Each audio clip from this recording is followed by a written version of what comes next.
కాబట్టి మీ ధైర్యమును విడిచిపెట్టకుడి, దానికి ప్రతిఫలముగా గొప్ప బహుమానము కలుగు.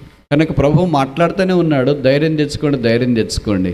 ఎందుకంటే మనకు బహుశా అవసరమైనంత ధైర్యం లేదేమో. యెహోవా నీవు చేసిన దానికి ప్రతిఫలం ఇచ్చును. ఇశ్రాయేలు దేవుడైన యెహోవా రెక్కల కింద సురక్షితముగా నుండునట్లు నీవు వచ్చితివి. ఇది నా యేసు ప్రభు కూడా మన జీవితాల్లో అలా కాలు పెట్టి ఆధ్యాత్మికమైన ఆశీర్వాదం నింపాలని కోరుతున్నాడు. రకరకాల పరిస్థితులు వస్తాయి. కరువు వచ్చింది, ఖడ్గం వచ్చింది, పంటలు పండట్లేదు, అప్పులు ఎక్కువైపోయినాయి, పిల్లలు పెద్దగా అయిపోయారు, వాళ్ళకి పెళ్ళిళ్ళు చేయాలా, భార్యకు ఆరోగ్యం బాగలేదు, భర్తకు ఆరోగ్యం బాగలేదు. ఇవన్నీ పరిస్థితులు ఏం చేయాలా? సేవ ఎంత చేస్తున్నా ఎవడో రక్షణ పడట్లేదు, వచ్చేవాళ్ళు కూడా ఆగిపోతున్నారు. మరి ఇవన్నీ భయాలన్నింటిలోనా ఎలాగుండాలా? భయపడకము, నేను నీ కేడెము, నీ బహుమానం అత్యధికమగునని చెప్పాను. మన కుటుంబాలు కూడా కూర్చున్నోళ్ళు చాలామందివి ఇబ్బందికరంగా ఉన్నాయి, ఇతరులకు నిందకు ఆస్పదముగా ఉన్నాయి, అవమానానికి హేతువుగా ఉన్నాయి. మనం కూడా ఇలాంటి పరిస్థితుల నుండి బయటపడతామా అని అనుకుంటాం. ఏ కుటుంబాల్లో సమస్యలు లేవు అని పైపెచ్చి మనం ప్రశ్నించడానికి ఆరంభిస్తాం. సమస్యలు ఉండడం వేరే, పరిష్కారం లేని మొండి సమస్యలు ఉండడం వేరే. మన అన్ని జీవితాలు చక్కగా ఆశీర్వాదకరంగా మార్చగలడు. ఋతు గ్రంథం 2వ అధ్యాయంలో రూతు ద్వారా దేవుడు ఎలాంటి ఆశీర్వాదం భూమి మీదకి తీసుకుని రాగలడో సంక్షిప్తంగా తెలియని విధానంలో పరిశుద్ధాత్ముడు గ్రంథస్థం చేస్తున్నాడు. బహుశా ఇలాంటి కష్టాలు గుండా వెళ్ళే కుటుంబాలు అరుదుగా ఉంటాయి. భార్య భర్తలు ఉన్నారు, వారికి 2 కుమారులు ఉన్నారు, కరువు వచ్చింది, ఊరు వదిలి వేరే ఊరికి వెళ్ళారు. వేరే ఊరికి వెళ్ళిన తర్వాత ఆ ఇంట్లో ఉన్న పురుషులు 3 చనిపోయారు. ఆ వైధవ్యం కలిగిన స్త్రీ అంతకుముందే కుమారులకు పెళ్లి చేసింది కనుక కుమారులు చనిపోయిన కారణం చేత తనతో పాటు 2 కోడళ్ళు ఉన్నారు. 3 విధవరాండ్రు ఒకే ఇంట్లో ఉంటూ తిరిగి ఆ ఇల్లు నిరీక్షణకు కానీ ఆశీర్వాదకు కానీ హేతు అవుతుందని ఎవరు ఊహించరు. A broken family has become a blessed family. వెరసబడిన కుటుంబము ఆశీర్వాదకరమైన కుటుంబముగా మార్చబడింది. అదే రూతు గ్రంథం యొక్క సారాంశం. ఇప్పుడు మెట్టుకు విషయానికి వస్తే, రూతు గ్రంథంలో ఆధ్యాత్మికమైన పాఠాలు, కోకొల్లలు అనేకం. దాంట్లో కొన్ని విషయాలు జ్ఞాపకం ఉంచుకోవటానికి మనం ప్రయత్నం చేస్తే, రూతు అనగా స్నేహితురాలు లేదా స్నేహము, ఫ్రెండ్ ఆర్ ఫ్రెండ్షిప్ అని అర్థం. ఆమె దేవునితో ఇలాంటి మంచి ఆధ్యాత్మిక సంబంధాన్ని కలిగి ఉన్నట్లు ఈ వాక్యము మనకు జ్ఞాపకం చేస్తూ ఉంది. 5 రకాలైన తీర్మానం చేసుకునింది, ఆ తీర్మానంలో నిలిచింది. సాధారణంగా తీర్మానం చేసుకోవడం కష్టము, నిల్చుండడం ఇంకా కష్టం. మనం కూడా చాలా తీర్మానాలు చేసుకుంటాం, చాలా అరుదుగా వాటిలో నిల్చుంటాం. అందుకనే భవిష్యత్తు మనం ఆశీర్వాదం పొందలేదేమో. రూతు ఆశీర్వాదం పొందటానికి తన తీర్మానంలో నిల్చుంటానికి ఇష్టపడింది. తనకు నిరీక్షణకు ఆధారం లేనప్పుడు, తనకి ఆధ్యాత్మికమైన వెలుగు కనబడనప్పుడు, తన జీవితంలో ఎలాంటి నిరీక్షణకు ఆధారం లేని పరిస్థితులు ఉన్నప్పుడు దేవుని మీద మాత్రమే నిరీక్షణ కలిగి నమ్మిన స్త్రీ ఆధ్యాత్మిక ఆశీర్వాదంలోనికి మార్చబడుతూ వచ్చింది. అదే రూతు గ్రంథం యొక్క సారాంశం. విషయం ఏంటంటే, బహుశా మన భాషలో దీనికి చెప్పాలంటే, ఒక కుటుంబం పూర్తిగా పాడైపోతే దాన్ని ఎవరు బాగు చేస్తారు? పురుష దిక్కు లేకపోతే దానికి ఎవరు సహాయం చేస్తారు? అలాగ పట్టించుకొని నిరాకరించబడిన, తృణీకరించబడిన కుటుంబాన్ని ఎవరైనా ఆశీర్వాదంలోనికి తీసుకొని వస్తారా అనే ప్రశ్నకు ఈ రూతు గ్రంథము జవాబు. Broken families can be built. పడిపోయిన కుటుంబాలు కట్టబడతాయి. Broken families can be blessed. పడిపోయిన కుటుంబాలు ఆశీర్వదించబడతాయి. ఈ పుస్తకానికి మన వ్యవహారిక భాషలో పేరు పెడతా. మీరు ఏమనుకోకపోతే ఆ పేరు మీరు గుర్తుపెట్టుకోవటానికి ప్రయత్నం చేయండి. కోడలు దిద్దిన కాపురం. ఇంకోసారి చెప్పనా? కోడలు దిద్దిన కాపురం. ఎవరైనా అత్త కాపురం దిద్దుతుందని అనుకుంటాం, మామయ్య దిద్దాడని అనుకుంటాం, భర్త ఎవరైనా దిద్దాడని అనుకుంటాం. కానీ ఎక్కడో దేశం కానీ దేశం వదిలేసి లేదా ఆ దేశానికి వచ్చి ఒక కుటుంబాన్ని, ఇద్దరే వైధవ్యముతో ఉన్న కుటుంబాన్ని యేసునాథుడు భూమి మీదకి తీసుకుని వచ్చే కుటుంబముగా ఏ కోడలు తీర్చిదిద్దగలదు? అదే రూతులో ఉన్న సామాన్య విశ్వాసం, అదే రూతు భక్తి. మన కుటుంబాలు కూడా కూర్చున్నోళ్ళు చాలామందివి ఇబ్బందికరంగా ఉన్నాయి, ఇతరులకు నిందకు ఆస్పదముగా ఉన్నాయి, అవమానానికి హేతువుగా ఉన్నాయి. మనం కూడా ఇలాంటి పరిస్థితుల నుండి బయటపడతామా అని అనుకుంటాం. ఏ కుటుంబాల్లో సమస్యలు లేవు అని పైపెచ్చి మనం ప్రశ్నించడానికి ఆరంభిస్తాం. సమస్యలు ఉండడం వేరే, పరిష్కారం లేని మొండి సమస్యలు ఉండడం వేరే. ఈ రూతు యొక్క కుటుంబంలో పరిష్కారం లేని మొండి సమస్యలు ఉన్నాయి. అలాంటి కుటుంబాన్ని రూతు అనే కోడలు ఆశీర్వాదకరమైన విధానంలో తీర్చిదిద్దిన తీరు శ్లాఘనీయం. కనుక స్త్రీ జనమా, యేసునందు విశ్వాసముంచిన స్త్రీలారా, మహిళా లోకమా, మీ చేతుల్లో కాపురాన్ని దిద్దే ఆశీర్వాదం ఉంది, నైపుణ్యత ఉంది. పడిపోయిన కుటుంబాన్ని నిలువబెట్టే సామర్థ్యం మీకుంది. లేని పరిస్థితులన్నింటినీ ఆశీర్వాదంలో తీసుకుని వచ్చే భక్తి, శక్తి మీలో నిక్షిప్తమై ఉన్నాయి. కృంగిపోయి, డసిపోయి, సోలిపోయి, నిరుత్సాహపడిపోయి ఇంక బ్రతకడం ఎందుకని కాని పని అనగా ఆత్మహత్య లాంటివి చేసుకోవటానికి దయచేసి ప్రయత్నించొద్దు. మనల్ని ప్రేమించే వ్యక్తి ఉన్నాడు, ఆయన పేరే యేసు.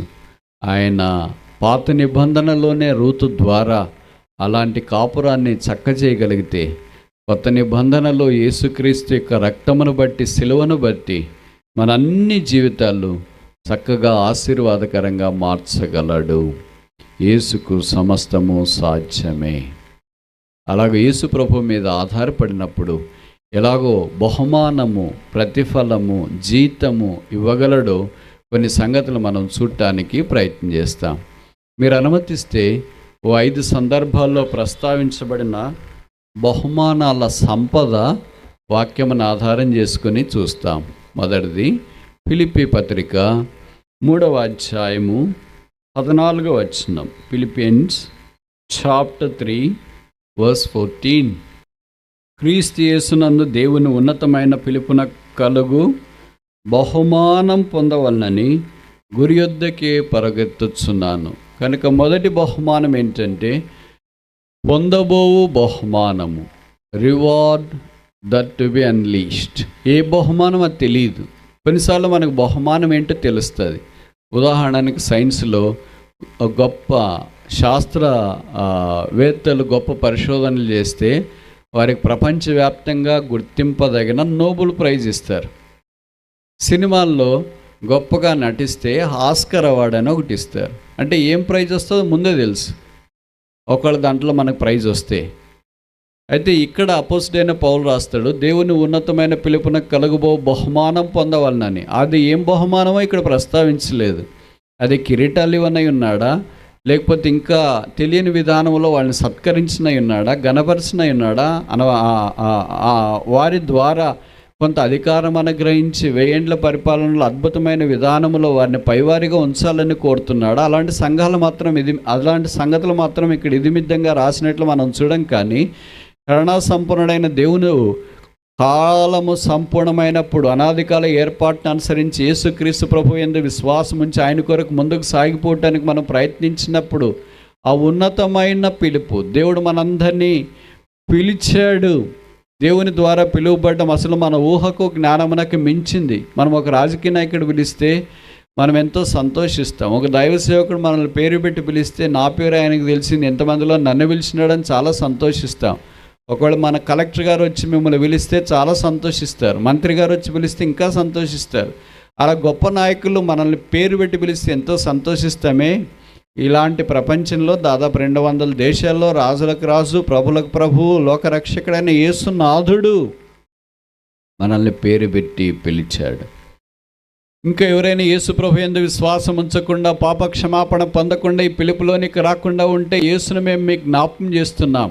ఆయన పాపుల రక్షకుడు, పాపుల కొరకే ఈ భూమి మీదకి దిగి వచ్చినాడు. పాపులను కరుణించి, క్షమించి, పరిశుద్ధపరిచి పరలోక రాజ్యంలో ప్రవేశింపచేయుట కొరకే యేసు ప్రభు ఈ భూమి మీదకి మానవుడిగా రక్త మాంసములలో పాలివాడు కావటానికి దిగి వచ్చినాడు. ఆ యేసు యొక్క పిలుపుకు స్పందించకపోతే, ఆయన పిలిచినా కూడా నన్ను కాదులే, లేకపోతే ఇలాగ పిలుస్తూనే ఉంటాడులే అని నిరాకరించి పిలుపు నిరాకరిస్తే నష్టం నీకే, అవమానం నీకే, వేదన నీకే, కృంగదల నీకే, పాతాళం నీకే, నరకం నీకే, వేదనకరమైన స్థలం నీకే. అయితే యేసు పిలుపుకు స్పందించి హృదయాన్ని ఆయనకు అప్పగించుకోవటానికి ఇష్టపడితే పరలోక రాజ్యం నీదే, పరదైసు నీదే, దైవరాజ్యం నీదే, యేసుతో పాటు సదాకాలం ఉండేది నీదే. ఎందుకంటే బైబిల్ సెలవిస్తుంది, యేసు రక్తం ప్రతి పాపము నుండి మనల్ని కడిగి పవిత్రులుగా చేస్తుంది. కనుక ఈ రాత్రి ప్రభువైన యేసు యొక్క పిలుపుకు స్పందించకుండా ఉంటే, రక్షణ పొందకుండా, పాప క్షమాపణ, మారుమనసు పొందకుండా ఉంటే ప్రభువైన యేసును స్వీకరించడానికి ఇష్టపడు. అలాంటి పిలుపును పొందిన మనము ఆ పిలుపుకు తగినట్లు జీవించాలి. అనేక సందర్భాల్లో మన పిలుపు ఒక రకంగా ఉంటుంది, మన జీవన శైలి ఒక రకంగా ఉంటుంది. పిలుపుకి తగినట్లు మనం స్పందించకపోతే మనము కలగబోయే బహుమానంలో పాలు పొందలేము. అందరికి బహుమానం ఇస్తుంటే మనం చప్పట్లు కొట్టాల్సిందే, కానీ మన పేరు పిలిచేవాళ్ళు ఉండరు. మనం వెళ్ళి బహుమానం తీసుకోవడానికి కూడా ఎంత మాత్రం అవకాశం లేదు. అందుకే పౌలు అంటాడు, నా కొరకు బహుమానం ఉన్నది. పౌలు లాంటి వాడి కొరకు బహుమానం అంటే మరి మన సంగతి ఏంటి? ఆయనకి చాలా పెద్ద బహుమానం అన్న మనకు కొంత అన్నా ఉండాలి కదా. ఆయనకు నోబెల్ ప్రైజ్ వచ్చినా మనకేదో రీజనల్ ప్రైజ్ అన్నా రావాలి కదా. స్టేట్ లెవెల్లో, డిస్టిక్ లెవెల్లో, తాలూకా లెవెల్లో, మండల లెవెల్ ప్రైజ్ అన్నా రావాలి కదా. కనుక అలాంటి ప్రైజ్ కొరకై, అలాంటి బహుమానం కొరకై యేసుక్రీస్తు ప్రభువు వారు మనల్ని సిద్ధపరిచిన ఆ పిలుపులో మనం పాలు పొందాలని కోరబడుతున్నాం. మొదటిది కలగబోవు బహుమానము. రెండవది చూస్తామా? పరిచయమైన వాక్య భాగంలో నుండి ఆదికాండం 15వ అధ్యాయం 1వ వచనం. Genesis chapter 15 verse 1. ఇవి జరిగిన తర్వాత యెహోవా వాక్యము అబ్రామునకు దర్శనమందు వచ్చి, అబ్రామా భయపడకుము, నేను నీ కేడెము, నీ బహుమానం అత్యధికమగునని చెప్పాను. I'm the great reward. ఆయన అత్యధికమైన బహుమానం. 14వ అధ్యాయంలో జరిగిన సంగతులను బట్టి, ఈ సంగతులు జరిగిన తర్వాత అంటే ఏ సంగతులు? 14వ అధ్యాయంలో ఉన్న సంగతులు. 14వ అధ్యాయంలో ఉన్న సంగతులు ఏంటి? వాళ్ళ బంధువైన లోతు ఇతర అన్య రాజుల చేత పట్టబడ్డాడు. అబ్రహాము ఆ పట్టబడిన లోతును విడిపించుట కొరకే వెళ్ళాడు. అన్య రాజులను ఆయన జయించి లోతును విడిపించుకొని అక్కడి నుండి వచ్చినాడు. ఇప్పుడు అబ్రహాంకి భయం వేసింది. విశ్వాస వీరునికి భయం వేస్తుందా? విశ్వాసులకు తండ్రికి భయం వేస్తుందా? కొంతమంది అంటారు కదా, నేను దేనికి భయపడను అని. అబ్రహాం లాంటికి భయం వేస్తే మరి నువ్వు దేనికి భయపడమంటే నువ్వేమైండాలా? లోతైండాలా. లోతుకి ఏం భయం లేదు, ఎందుకంటే శత్రువుకు అమ్మబడిన వానికి ఏం భయం ఉంది? భయం అనే మాట బైబిల్లో మొదటిసారి ఇక్కడే కనిపిస్తాం. ఫియర్ నాట్, భయపడవద్దు అనే మాట బైబిల్లో మొదటిసారి ఇక్కడే కనిపిస్తుంది. అది మొదటిసారి కూడా కనిపించేది ఎవరి దగ్గర? మామూలు సామాన్యమైన మనుషుల దగ్గర కాదు, విశ్వాసులకు తండ్రి అయిన అబ్రహాము లాంటి వాడి దగ్గర కనిపిస్తుంది. విజయశాలైన అబ్రహాము దగ్గర కనిపిస్తుంది. లోతు లాంటి వాడిని, బంధకముల్లో ఉన్న వాడిని విడిపించిన వాని దగ్గర కనిపిస్తుంది. మరి ఇప్పుడు ఆయనకు కలిగిన భయం ఏంటి? రాజులను జయించి లోతును తీసుకొని వచ్చినాడు కనుక ఆ రాజులు ఊరికే ఉండరు కదా, వాళ్ళు మళ్ళీ ఏదో ఒకటి చేస్తారు. ఖతర్నాకులు ఉంటారు కదా కొంతమంది. కనుక వీళ్ళు మళ్ళీ వచ్చి నా మీద దాడి చేస్తారేమో, నేనేమో వెళ్ళాను, దేవుని నామాన్ని బట్టి జయం తీసుకొని వచ్చినాను, లోతు విడిపించబడ్డాడు, ఇప్పుడు వారందరికి కలిసి తిరగబడితే నాకెవరు సాయం చేస్తారు, నాకెవరు మేలు చేస్తారు, నన్నెవరు పట్టించుకుంటారు అనే భయం అబ్రహాంకి ఎక్కడో వచ్చింది. మనిషి అయిన తర్వాత ఖచ్చితంగా భయం ఉంటుంది. భయం రకరకాలుగా ఉంటుంది. కొంతమందికి చీకటి అంటే భయము, బొద్దింకులు అంటే భయము, బల్లి అంటే భయము, కరెంటు పోతే భయము, పాములు చూస్తే భయము, కొంతమందికి దయ్యాలు చూస్తే భయము, కొంతమందికి వాళ్ళని చూస్తేనే భయము. ఇలాంటి వాళ్ళు రకరకాల మనుషులు ఉంటారు. పగలు భయపడే వాళ్ళు ఉన్నారు, రాత్రి భయపడే వాళ్ళు ఉన్నారు, ఇంట్లో భయపడే వాళ్ళు ఉన్నారు, పొలాల్లో భయపడే వాళ్ళు ఉన్నారు, మందిరాల్లో భయపడే వాళ్ళు ఉన్నారు, మనిషిని చూసినా భయపడే వాళ్ళు చాలామంది కనిపిస్తూ ఉంటారు. సైకాలజిస్ట్ ఏం చెప్తున్నారంటే దాదాపు 100 భయాలు ఉంటాయంటే ఒక మనిషిలో 100 భయాలు ఉంటాయి. మనలో చాలా మట్టుకుండే భయాలు ఏంటంటే, యవనస్తులు అంటే పరీక్షల భయము, ఒకవేళ పరీక్షలు రాసిన తర్వాత ఉద్యోగ భయము, ఉద్యోగం వచ్చిన తర్వాత అధికారుల భయము, తర్వాత పెళ్ళి భయము, భార్య వస్తుందని భయపడే వాళ్ళు ఉంటారు, భర్త వస్తున్నారని భయపడే వాళ్ళు ఉంటారు. కొంతమంది ఉద్యోగం చేసే భర్తలు ఆఫీస్కి నుండి సాయంకాలం 5 దాటినా కూడా ఇంకా ఆఫీస్లోనే ఉంటారు. ఏం సార్ వెళ్ళలేదంటే, వెళదాం సార్, ఇంట్లో కూడా ఏం పని చేసేది లేదు కదా సార్ అని. కొన్ని రోజుల తర్వాత తెలిసిన సంగతి ఏంటంటే ఇంటికి పోవాలంటే ఆయనకి భయం వేస్తుందని. ఇలాంటి వాళ్ళు కొంతమంది ఉంటారు. భార్యలు కూడా భయపడే వాళ్ళు చాలామంది ఉంటారు. అటు ఇటు భర్త తాగేసి వచ్చి కొడతాడని ఏం చేయలేక తోచలేక పక్కన వాళ్ళ ఇళ్ళు, పరిచయమైన వాళ్ళ ఇళ్ళు ఉంటుంది. ఏంటమ్మా పోలేదంటే, ఏం పోతాము ఇంటికి వెళ్తే ఆయన తాగేసి వచ్చింటాడు, సాగు కొడతాడు, ఏం బతకలని ఆశ కూడా నాకు లేదు. భర్త అంటే భయపడేవాళ్ళు, భార్య అంటే భయపడేవాళ్ళు, పిల్లలంటే భయపడేవాళ్ళు. ఇలాగ రకరకాల భయాలు ఉన్నాయి. కొంతమందికి ఆర్థిక భయాలు ఉన్నాయి, అంటే డబ్బులు లేవు కదా ఎలాగాని. కొంతమందికి భవిష్యత్తును గురించిన భయాలు ఉన్నాయి. భవిష్యత్తు ఎలాగా, ఎక్కడుంటామో, ఏం చదువుతామో, ఏ ఉద్యోగం వస్తుందో, ఎవరు పెళ్లి చేసుకుంటామో, ఎలాగ పిల్లలు అవుతారో, ఇలాగ రకరకాలైన భయాలు మనిషిని ఆవరించున్నాయి. అయితే ప్రభు మనకిచ్చే సందేశం ఏంటంటే, భయపడకము, ఫియర్ నాట్.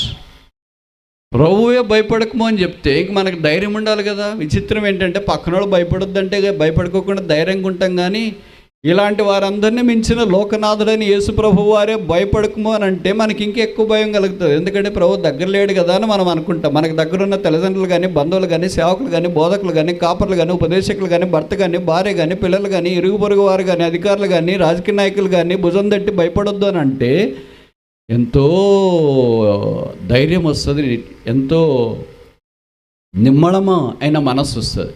కానీ ఎవరు లేకుండా దేవుడు మన దగ్గరకు వచ్చి భయపడక మన వాక్యం ద్వారా చెప్తా ఉంటే, క్యాలెండర్ వాక్యమో, లేకపోతే వాల్ టెక్స్ట్లో వాక్యమో, బైబిల్లో వాక్యమో, తర్వాత టెక్స్ట్ వచ్చిన వాక్యమో, SMS వచ్చిన వాక్యమో, భయపడక మన ప్రభువే చెప్తుంటే మనం భయపడతాం. ఎందుకంటే ప్రభు ఇలాగే చెప్తుంటాడులే, ఆయన దగ్గర లేడు కదా అని అనుకుంటాం. దగ్గరున్న మనిషి చేసే సహాయం కంటే దూరంగా అదృశ్యంగా కనబడకుండా ఎవడను సమీపింపరాని మహామహిమల అమరత్వం కలిగి యేసుక్రీస్తు ప్రభువు వారు నివసిస్తున్నాడు. ఆయన చేసే సహాయం మానవ జ్ఞానమునకు మించింది. కనుక చేరి వచ్చిన జనమా, దేవుని ప్రజలారా, రకరకాల పరిస్థితులు వస్తాయి. కరువు వచ్చింది, ఖడ్గం వచ్చింది, పంటలు పండట్లేదు, అప్పులు ఎక్కువైపోయినాయి, పిల్లలు పెద్దగా అయిపోయారు, వాళ్ళకి పెళ్ళిళ్ళు చేయాలా, భార్యకు ఆరోగ్యం బాగలేదు, భర్తకు ఆరోగ్యం బాగలేదు. ఇవన్నీ పరిస్థితులు ఏం చేయాలా? సేవ ఎంత చేస్తున్నా ఎవడో రక్షణ పడట్లేదు, వచ్చేవాళ్ళు కూడా ఆగిపోతున్నారు. మరి ఇవన్నీ భయాలన్నింటిలోనా ఎలాగుండాలా?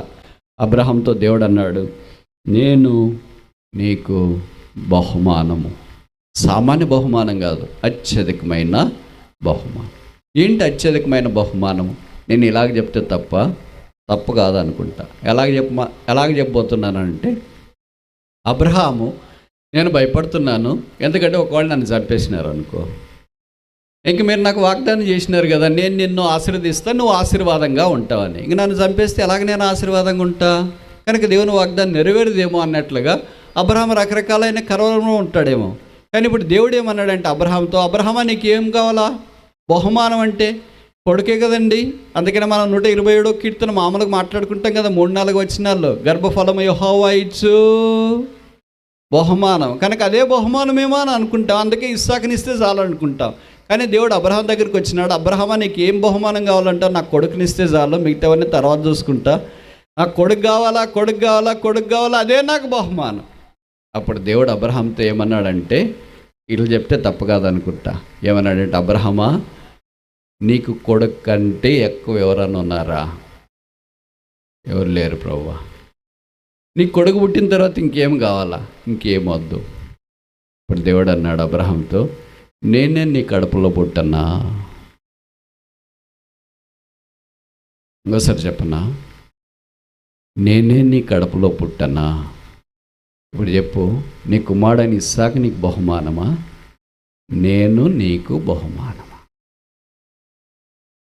ఇది నేను చెప్పిన మాట కాదు, మన్నించండి, మత్తయి సువార్త 1 వచనంలో, అబ్రహాము కుమారుడైన దావీదు కుమారుడైన యేసుక్రీస్తు వంశావళి. ఇప్పుడు యేసుక్రీస్తు ఎవరి గర్భంలో నుండి బయటకు వచ్చినాడు?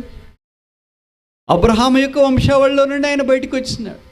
కనుక అబ్రహాం యొక్క వంశావళిలో నుండి యేసు ప్రభువు వారు బయటకు వచ్చిన తర్వాత అంతకంటే బహుమానం ఇంకేం కావాలి? What blessing is more than that? ఇది నా ప్రభు అంతా అదే అంటున్నాడు, నేనే నీ గర్భంలో నుండి బయటకు వస్తా. అంటే నాలాంటి వాళ్ళని అనేక మందిని నీవు ఈ భూమి మీద సిద్ధపరచాలా, తీసుకురావాలా, అద్భుత ఆశ్చర్యకార్యాలు జరిగించాలని ప్రభు కోరుతూ ఉన్నాడు. ఆ విషాదకరమైన సంగతి ఏంటంటే, అలాంటి బహుమానాన్ని మనం ఇంకా సిద్ధపరచలేకపోతున్నాం, దాని కొరకు అవసరమైన విధానములో స్పందించలేకపోతున్నాం. There is no greater reward other than a person called Jesus Christ. యేసుక్రీస్తు ప్రభు కంటే ఎక్కువైన గొప్ప బహుమానము ఏదియూ లేదు. మూడవది చూస్తామా? హెబ్రీ పత్రిక 10వ అధ్యాయం, హీబ్రూస్ చాప్టర్ 35, హెబ్రీ 10:35. కాబట్టి మీ ధైర్యమును విడిచిపెట్టకుడి, దానికి ప్రతిఫలముగా గొప్ప బహుమానము కలగు. మొదటి బహుమానం ఏంటి? కలగబోవు బహుమానం. రెండవ బహుమానం ఏంటి? అత్యధికమైన బహుమానం. మూడవ బహుమానం ఏంటి? గొప్ప బహుమానం. ఎందుకు ఈ గొప్ప బహుమానం ఏంటో మరి తెలియదు, ఇది కూడా ఇక్కడ రాయలేదు. కానీ రాయబడిన వాక్యం ఏంటంటే, ఆ గొప్ప బహుమానం రావాలా లేదా పొందాలంటే మనం ఏం చేయాలా అనే ప్రశ్న ఉంటే జవాబు ఇక్కడ రాశారు, ధైర్యమును విడిచిపెట్టొద్దండి. అంటే అర్థం ఏంటి? ధైర్యము విడిచిపెట్టే పరిస్థితులు వస్తాయి, పెరిగితనము కలిగే పరిస్థితులు వస్తాయి, ఇబ్బందికరమైన పరిస్థితులు వస్తాయి. అందుకే బైబిల్లో రాయబడిన మాట అనేక సందర్భాల్లో చాలామంది భక్తులైన వారికి ప్రభు ఇలాగే ఆదరించినాడు. ధైర్యం తెచ్చుకోము, ధైర్యం తెచ్చుకున్నాము. యెహోషువ దగ్గరికి వచ్చినాడు, ధైర్యం తెచ్చుకున్నాము అన్నాడు. హగ్గై 2వ అధ్యాయంలో మనం చూస్తాం, ధైర్యం తెచ్చుకున్నాము జెరుబ్బాబెలు అన్నాడు. అలాగే శిష్యులు సముద్రంలో తుఫాను ఎదురై గాలి అటు ఇటు వారిని కొడుతుండగా ఏం చేయాలో తోచనప్పుడు వారు భయభ్రాంతులైనప్పుడు యేసుప్రభు వారు వారి దగ్గరికి వచ్చినాడు. అప్పుడు మాట్లాడిన మాట ఏంటంటే, ధైర్యం తెచ్చుకున్నాము, భయపడకుడి, ధైర్యం తెచ్చుకున్నాము. కనుక ప్రభు మాట్లాడుతూనే ఉన్నాడు, ధైర్యం తెచ్చుకోండి, ధైర్యం తెచ్చుకోండి. ఎందుకంటే మనకు బహుశా అవసరమైనంత ధైర్యం లేదేమో. ధైర్యం ఇక్కడికి వచ్చినావా? ఏం చేయాలని కృంగిపోయి వచ్చినావా? ధైర్యం చెడిపోయి వచ్చినావా? ఇంకెంత ధైర్యం తెచ్చుకోవాలని వచ్చినావా? ఇంట్లో సమస్యలు, పోరాటాలు, అప్పులు, పేదరికము, కన్నీరు, బాధ, వేదన, రకరకాల సమస్యలతో పోరాడే భవిష్యత్తు ఇక్కడికి వచ్చింటే యేసుప్రభు వారు మనకిచ్చే సందేశం ఏంటంటే, ధైర్యం తెచ్చుకున్నది, దానికి ప్రతిఫలముగా కలగబోవు గొప్ప బహుమానము మన కొరకై సిద్ధపరచబడి ఉంది. 4వది చూస్తామా? హెబ్రీ పత్రిక 11వ అధ్యాయము 26వ వచనం. తెలుగులో 24, 26 కలిసి ఉన్నాయి. నేను సమయము కలిసి రావటానికి మధ్య భాగం చదవటానికి ప్రయత్నం చేస్తా, లేదా 26వ వచనం చివరి మాట చదువుతా. ఏలైనగా అతడంటే మోషే ప్రతిఫలముగా కలగబోవు బహుమానమందు దృష్టించెను. 4వ బహుమానం ఏంటి? ప్రతిఫలముగా కలగబో బహుమానం. ఎందుకు ఆయనకి ప్రతిఫలముగా బహుమానం కావాలా? ఇక్కడ రాయబడిన వాక్యం మనం చూస్తాం. మోషే పెద్దవాడైనప్పుడు విశ్వాసం బట్టి ఐగుప్తును విడిచి పారిపోయినని బైబిల్లో రాశారు. మనం అయితే ఐగుప్తులోకి పోతాం, ఐగుప్తులో నుండి మోషే బయటకు వచ్చినాడు. మనకు సుఖ సౌకర్యాలు కావాలనుకుంటాం. ఐగుప్తు ఆ దినాల్లో అలాంటి దానికి పెట్టింది పేరు. అయితే దేవుని ప్రజలతో ఆయన ఏముందని వచ్చాడంటే, దేవుని ప్రజలతో శ్రమ నొందుట మేలు అని తలంచి ప్రభు పిల్లలతో కలిసి జీవించడానికి ఆయన వచ్చినాడు. 6 లక్షల కాల్బలాన్ని దాదాపు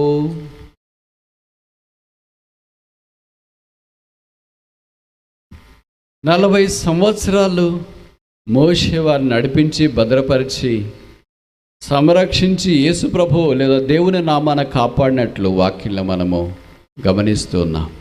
కనుక ఆత్మీయంగా మనం పెద్దవారైనప్పుడు, ఆత్మ సంబంధమైన విషయాల్లో మనం ముందుకు సాగిపోవటానికి ప్రయత్నించినప్పుడు ప్రభువు మనల్ని విడిచిపెట్టాడు.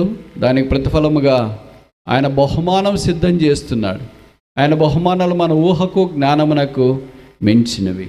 ఇలాంటి 4 బహుమానాలు ప్రభు మనకి ఏం సిద్ధం చేసినాడో చూసాము. ఇప్పుడు 5వది చూసి ముగించడానికి ప్రయత్నం చేస్తాం. రూతు గ్రంథం మన వాక్య భాగం 2వ అధ్యాయము 12వ వచనం. రూతు గ్రంథం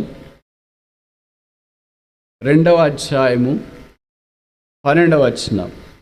యెహోవా నీవు చేసిన దానికి ప్రతిఫలం ఇచ్చును. ఇశ్రాయేలు దేవుడైన యెహోవా రెక్కల కింద సురక్షితముగా నుండునట్లు నీవు వచ్చితివి. ఆయన నీకు సంపూర్ణమైన బహుమానం. ఇప్పుడు 5 బహుమానాలు. మొదటిది ఏంటి? కలగబోవు బహుమానం. రెండవది ఏంటి? అత్యధికమైన బహుమానం. మూడవది ఏంటి? గొప్ప బహుమానం. నాలుగవది ఏంటి?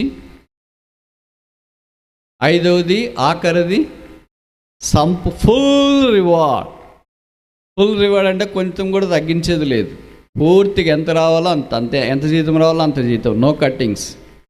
అంటే ఇన్కమ్ ట్యాక్స్ లేదు, జీటీస్ లేదు, హౌస్ ట్యాక్స్, ఇలాంటి ఏ ట్యాక్స్ లేకుండా ఫుల్ ఎంత వస్తుందో అంత టేక్ అవే, అంటే పూర్తిగా దాన్ని వాడుకోవచ్చు.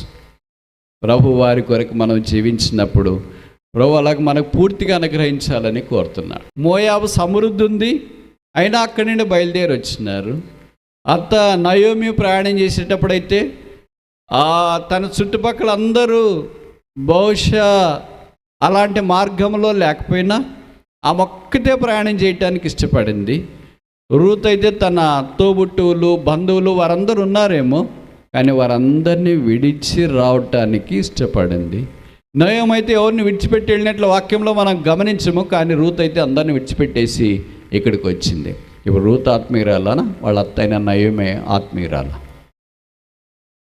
అత్త ఆత్మీయురాల, కోడలు ఆత్మీయురాల? ఈశ్వరులుగా ఎవరు ఆత్మీయులుగా ఉంటారు అనుకుంటారు మీరు? కోడలు ఆత్మీయులుగా ఉంటారని అనుకుంటారా? అత్త ఆత్మీయురాలుగా ఉంటారని అనుకుంటారా? అత్త గ్రూప్ ఉండే వాళ్ళంతా అత్తల ఆత్మీయులు అనుకుంటారు. కోడనరు వైపు గ్రూప్ ఉండే వాళ్ళంతా కోడనరు ఆత్మీయులు అనుకుంటారు. ఇప్పుడు నేను ఒక ప్రశ్న అడుగుతా, జవాబు చెప్పండి. ఎందుకు ఇది రూతు గ్రంథం అని పెట్టారు, నయోమి గ్రంథం అని ఎందుకు పెట్టలేదు?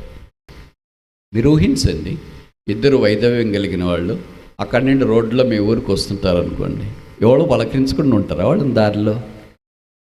ఎవరు పలకరించరా? ఇప్పుడంటే మీకు ఆటోలు ఉన్నాయి, కార్లు ఉన్నాయి, ఎవరు పలకరించరు అనుకో. నడిచిపోయేటట్లయితే పలకరిస్తారు కదా. ఎవరు నయం ఉన్నట్టుంది, పక్కన అమ్మాయి ఎవరు కొత్తగా ఉన్నట్టుంది, మా ఊరికి ఎప్పుడు వచ్చినట్లు లేదే, ఎవరు నయమంతో మాట్లాడుతుంటారేమో. ఎవరక్క అమ్మాయి? ఏం చెప్పమంటావు? కోడలు. మరి కొడుకులు ఏమయ్యారు, అన్నేమయ్యాడు?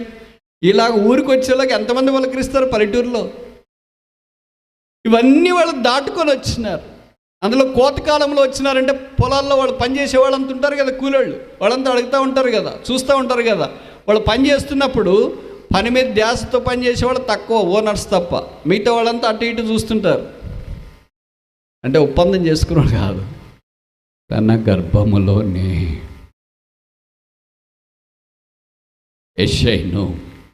యెషయా గర్భంలోనే దావీదును, దావీదు గర్భంలోనే లోకరక్షకుని కూడా కడుపులో మోసుకుని యూదా దేశం బెత్లెహేములోనికి వచ్చిందంటే తప్పంటారా? కన్యైన మరే పరిశుద్ధాత్మ ద్వారా గర్భము ధరించి యేసుక్రీస్తు ప్రభువారిని బెత్లెహేములోనికి తీసుకుని రాకమునిపే మరే వంశావళిలోనికి, అనగా యోసేపు వంశావళిలోనికి, దావీదు వంశావళిలోనికి చేర్చబడే ఈ రూతే మొట్టమొదటి యేసునాథుని తన గర్భమందు మోసుకుని యూదా దేశం బెత్లెహేములో అడుగుపెట్టిందంటే తప్ప? ఇప్పుడు రూతుకు బహుమానం ఎవరు? వయసా, నయమా, బార్లిన, గోధుమల, పొలాల? ఎవరు రూతు యొక్క బహుమానం? యేసుక్రీస్తు ప్రభువే. అందుకే మత్తయి సువార్త 1వ అధ్యాయంలో యేసు వంశావళిలో రూతు చేర్చబడినట్లు వాక్యములో మనం చూస్తాం. ఇది నన్ను ప్రభు మనకిచ్చే సవాల్ అదే. ఒకవైపు యేసు ప్రభు త్రాసులో, ఒకవైపు లోకము. ఈ 2 బహుమానాల్లో నీకేం కావాలా? యేసు అనే బహుమానం కావాలా, లోకం అనే బహుమానం కావాలా అని అడిగితే 2 ఈలే ప్రభు చూస్తాము. ఇట్లా 2 ఈడు, ఏదో ఒకటి కోరుకోవాలా. యేసునైనా కోరుకో, లోకాన్నైనా కోరుకో. అది రూతు దగ్గరికి అలాంటి ఎన్నిక వచ్చినప్పుడు రూతు శిరస్సు వంచి, ఇదిగో నీ దాసురాలను, నాకు ఆ యేసే బహుమానముగా కావాలి. వైధవ్యం కలిగిన ఏక స్త్రీగా రాలేదామె, లోకరక్షకుని తన గర్భాన మోసుకొని యూదా దేశ బెత్లెహేములోనికి అడుగులు వేస్తున్నప్పుడు భూమి పులికించిపోయిందేమో. మరియ నిండు గర్భముతో యేసును మోసుకొని బెత్లెహేములో అడుగుపెట్టక మునిపే ఈ సహోదరి అనాది కాల దేవుని సంకల్పం, ఏర్పాటు, దివ్య దృష్టిని బట్టి ఆమె కాలు పెట్టింది ఒక విధవరాలు కాదు. ఆ దినాన బైబిల్లో రాయబడినట్లు ఋతు గ్రంథం 1వ అధ్యాయంలో ఎవల కోత ఆరంభమున నయోమి రూతు యూదాదేశం బెత్లెహేములోనికి వచ్చేరి అనే దానికంటే నయోమి రూతు యేసు ప్రభు కూడా యూదా దేశపు బెత్లెహేములోనికి వచ్చాను. కాలుబెట్టింది వైధవ్యం కలిగిన స్త్రీ కాదు. ఆ స్త్రీ గర్భములో నుండి భూమి మీదకి రాబోతున్న లోకనాథుడు బెత్లెహేములోనికి ఆ దినాన్న కాళ్ళు పెట్టాడు. దైవమా, ఇది ఏమి ప్రేమ! ఇది నా యేసు ప్రభు కూడా మన జీవితాల్లో అలా కాలు పెట్టి ఆధ్యాత్మికమైన ఆశీర్వాదం నింపాలని కోరుతున్నాడు. యేసు వద్దా, ఈ బహుమానం వద్దా, ఈ ప్రతిఫలం వద్దా, ఈ రక్షకుడు వద్దా, ఈ నిరీక్షణ వద్దా, ఈ ఆధారం వద్దా, ఈ ఆధ్యాత్మికమైన ఆశీర్వాదం వద్దా? జవాబేంటి?